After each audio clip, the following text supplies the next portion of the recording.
પ્રકરણ 4 ચાલો ચરણ ઉપાડો. વિદ્યાર્થી મિત્રો, કવિ સુરેશ પુરુષોત્તમદાસ દલાલનો જન્મ મહારાષ્ટ્રના થાણા ખાતે થયો હતો. તેઓ ગુજરાતી કવિ, સંપાદક, અધ્યાપક, નિબંધકાર, વિવેચક, શિક્ષણવિદ, વૃત્તપત્ર કટાર લેખક હતા. તેમણે 18 કાવ્ય સંગ્રહો, 7 બાળ કાવ્ય સંગ્રહો, નિબંધો અને વાર્તાઓ પણ લખી છે. તેમને 1983માં રણજીતરામ સુવર્ણચંદ્રક એનાયત થયો હતો. ચરણ ઉપાડો એ રાષ્ટ્ર સેવા માટે આહ્વાન કરતું કૂચ ગીત છે. કવિ સૌ નાગરિકોને આમંત્રણ આપે છે કે તેઓ પોતાના ઘરના દ્વાર ખોલી સાથે મળીને આગળ વધે. સામાન્ય રીતે સૈનિકોની જેમ પરેડ કરતી વખતે અથવા તાલબદ્ધ રીતે સરઘસમાં ગવાતા ગીતોને કૂચ ગીત કહેવામાં આવે છે. તેમાં સામાન્ય રીતે લોકોને રાષ્ટ્ર માટે સજ્જ થવાની હાકલ કરવામાં આવે છે, તેમજ પડકારો ઝીલવા આહ્વાન પણ કરવામાં આવતું હોવાથી શૌર્ય ગીત પણ છે.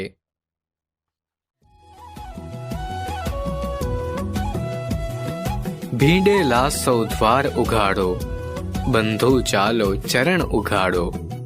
ભૂલી જઈને ભેદ આપણે એક થઈને ચાલો, નેક થઈને ચાલો, વાયુનો વેગ લઈને ચાલો.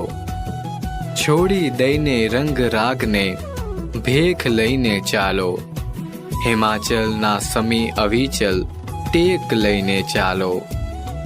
અમન ચમનના સમણા કેરો સહેજે નહીં ફૂફાડો, બંધો ચાલો ચરણ ઉપાડો.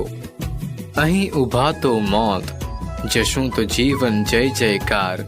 કોઈ રીતે પણ ત્યાં પહોંચવું પડપડનો પોકાર. તનમન ધનથી હે જનગણ, બસ જવું એ જ નિર્ધાર. ચલો ઝઝૂમો લઈ કંઠમાં વાઘ સિંહની ત્રાડો, બંધો ચાલો ચરણ ઉપાડો.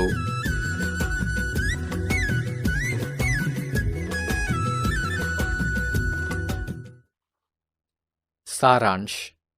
અહીં કવિ કહે છે કે બધા ભેદભાવોને ભૂલીને એકતાથી આગળ વધવું જોઈએ.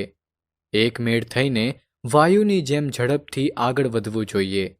કવિ પોતપોતાના રંગરાગ એટલે કે હિત અને શોખને છોડીને યુદ્ધ માટે તૈયાર થવાના સંકેત આપે છે.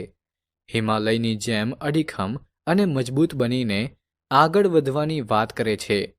શાંતિ અને આરામના સૂરને ભૂલાવી દઈને શાંતિના ભાવોને હવે મહત્વ નહીં આપવાનું કહે છે.